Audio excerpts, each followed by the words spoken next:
All right, real quick, in between fights or in between cards, I want to give my thoughts on a couple things. First is the first fight. Okay? I think they're doing a good job so far. Entertaining fights. Not disappointed. The crowd is happy.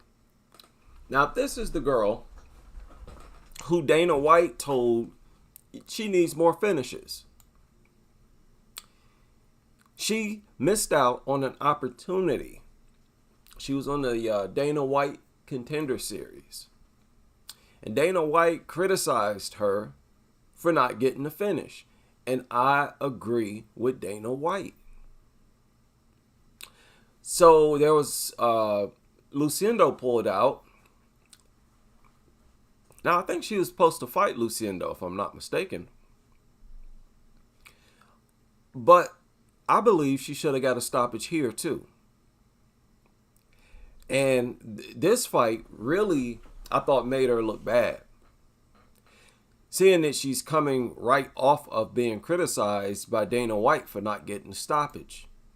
Or for not, being efficient at stopping her opponents. And I agree with his criticism. But the thing is, Dana White can't afford to just pass by certain fighters because WMMA is very small. It's a very small, for the women, there's not a large audience for it. So at the regional level, fighters like this girl stand out, even though they ain't getting no stoppages.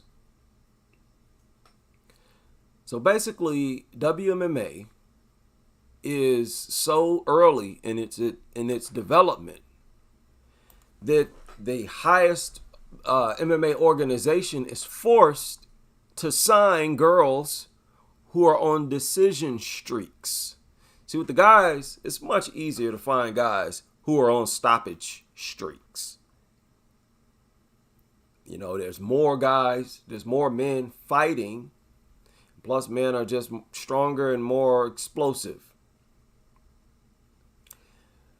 But so at this level, Dana White is still forced to sort of sign the girls, even if they are on decision streaks. See, with guys, Dana White can overlook these types of men with records like this, men on decision streaks.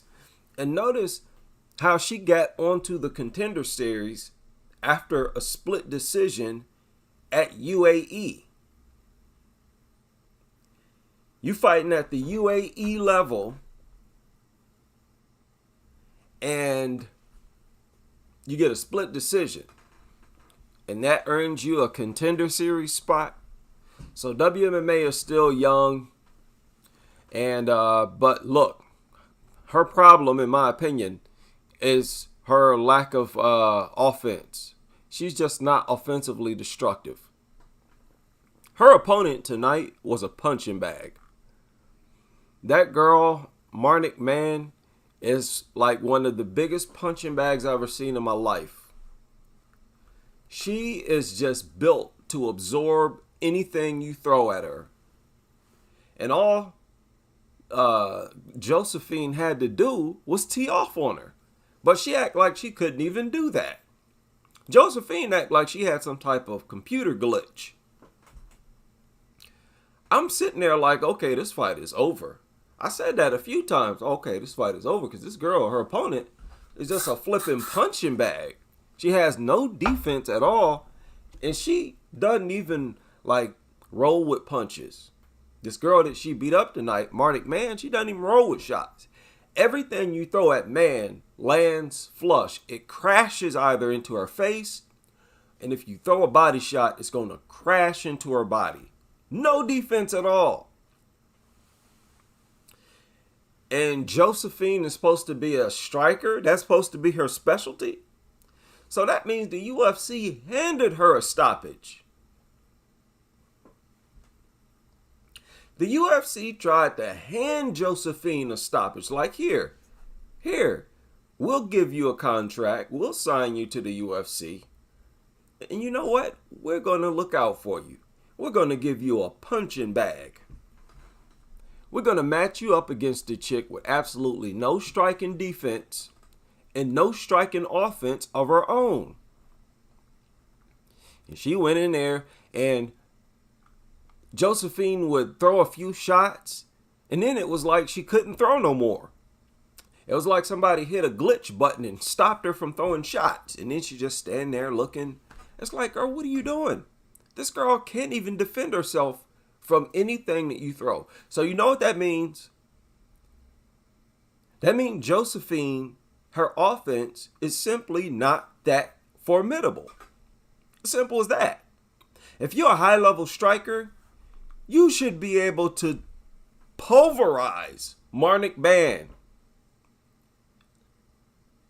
I mean, you should be able to look like Wonder Woman against Marnik Man. That's that girl that got knocked out by Bruna Bazil. And Bruna Bazil is a tiny little girl. All skinny and frail. Ah, man. So, Josephine, I will definitely not be, I will say definitely not be a top strawweight. That fight with Tracy Cortez, Jasmine Jasudavicius. Hey, Tracy Cortez looking a little better, but that gas tank looked horrible. That gas tank of Tracy Cortez is horrible. I mean, look, man, after 3 rounds, you just shouldn't be that tired. Y'all professional athletes, man, what is going on? Are they doing road work? It's just 15 minutes. I don't know. But I thought other than fatigue by both fighters, it was just entertaining. Just an entertaining bout. Let's hope that the other 2 bouts are just as entertaining. And I don't expect Tracy Cortez to be a top fighter either. Her defense is also horrible. Horrible. I get Aaron Blanchfield vibes watching Tracy Cortez. Her defense is just far too bad. As soon as she's up against a fighter with high-level striking, they're going to piece Tracy Cortez up. And definitely, if they also have good takedown defense, it's a wrap. Definitely a wrap. You say you're smoking pot, Lolita? Good. Good. I hope you're having a good time. And I'm going to get back to this card. Let's hope we get our money's worth.